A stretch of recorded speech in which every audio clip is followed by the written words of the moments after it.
Olá, turma. Eu sou a professora Maísa Machado.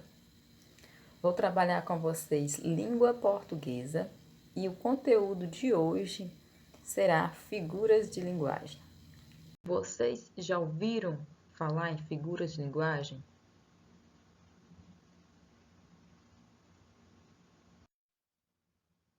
O que é uma figura de linguagem? Chamamos de figuras de linguagem os recursos expressivos empregados para gerar efeitos nos discursos, ampliando a ideia que se pretende passar e que não seria possível com o uso restrito e literal das palavras. As figuras de linguagem estão presentes no nosso dia a dia, quando recitamos um poema, quando lemos um jornal, quando ouvimos uma música. Todas essas particularidades estão presentes no nosso dia a dia, só que muitas das vezes passa despercebido e não classificamos, não identificamos, mas estamos trabalhando figura de linguagem. Dependendo da função, elas são classificadas Elas podem ser classificadas em 4 modos. Figuras de palavra ou semântica, que estão associadas ao significado das palavras, figuras de pensamento, que trabalham com a combinação de ideias e pensamentos, figuras de sintaxe ou construção, que interferem na estrutura gramatical da frase, e figuras de som ou harmonia, que estão associadas ao som das palavras.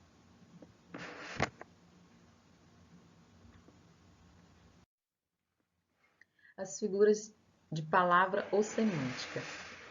Dentro dessas figuras, existe a outra classificação.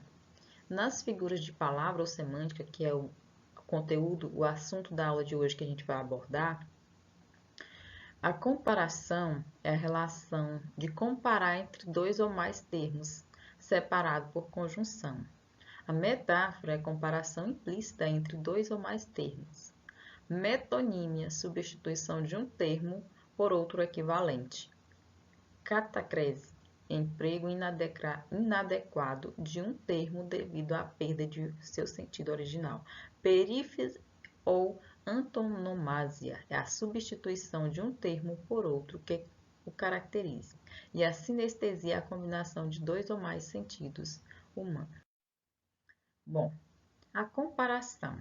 A comparação é uma relação explícita entre dois termos, marcado pela presença de conjunção comparativa.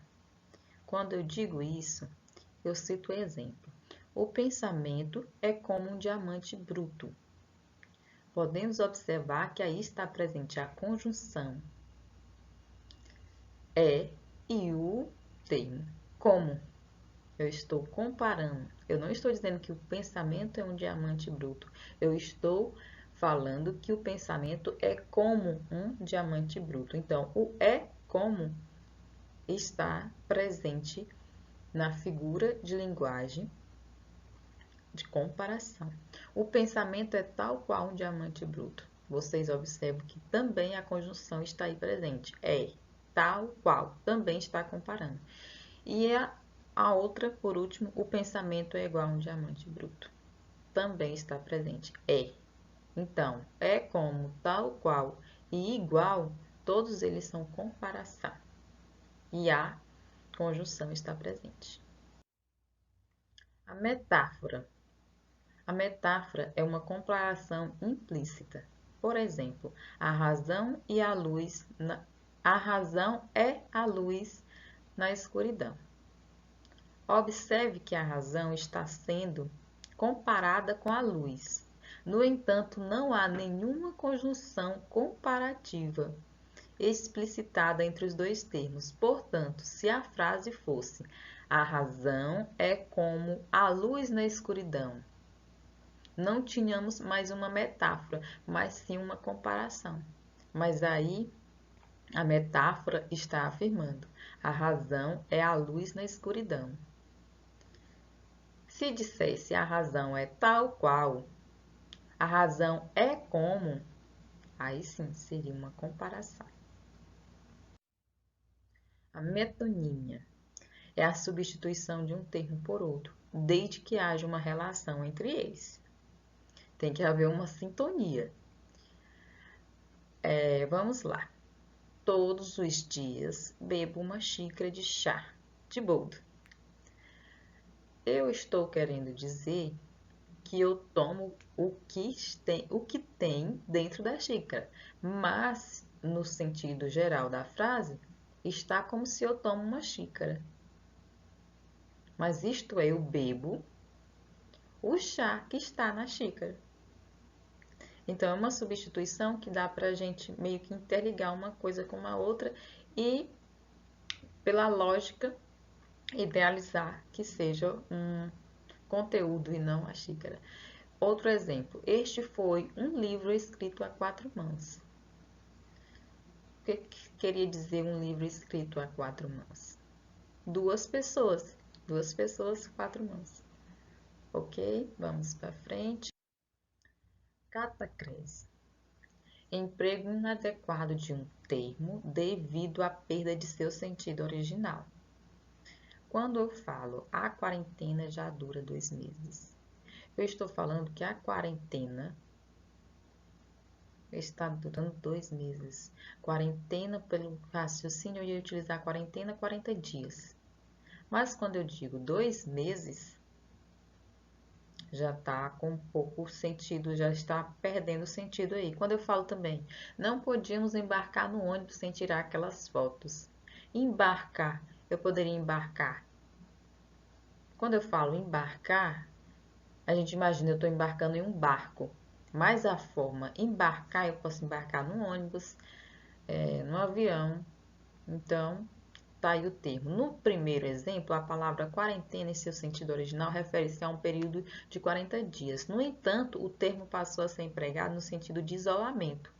O mesmo fenômeno acontece no segundo exemplo, em que embarcar deixou de ser apenas um ato de uma embarcação e teve seu sentido ampliado para o ato de qualquer veículo, meio de transporte, né? Perífrase ou antonomásia é a substituição de um termo por outro que caracterize como se fosse uma espécie de apelido. Quando eu falo o rei das selvas, ainda não é uma espécie em extinção. O rei da selva, eu já vou logo imaginando quem é o rei da selva? O leão. Então, no primeiro exemplo, o rei da selva é uma expressão que se refere ao leão, né? Quando falo o boca do inferno não tinha papas na língua. Quando eu falo boca do inferno, nesse segundo exemplo, eu já estou me referindo como as pessoas naquela época chamavam o poeta barroco Gregório de Matos, né? O boca do inferno. Não tinha papas na língua.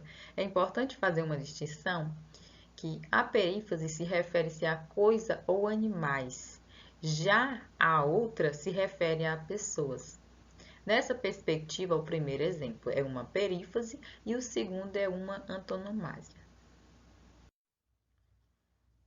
Bom, a sinestesia é a combinação de 2 ou mais sentidos, ou seja, visão, olfato, audição, paladar, tato.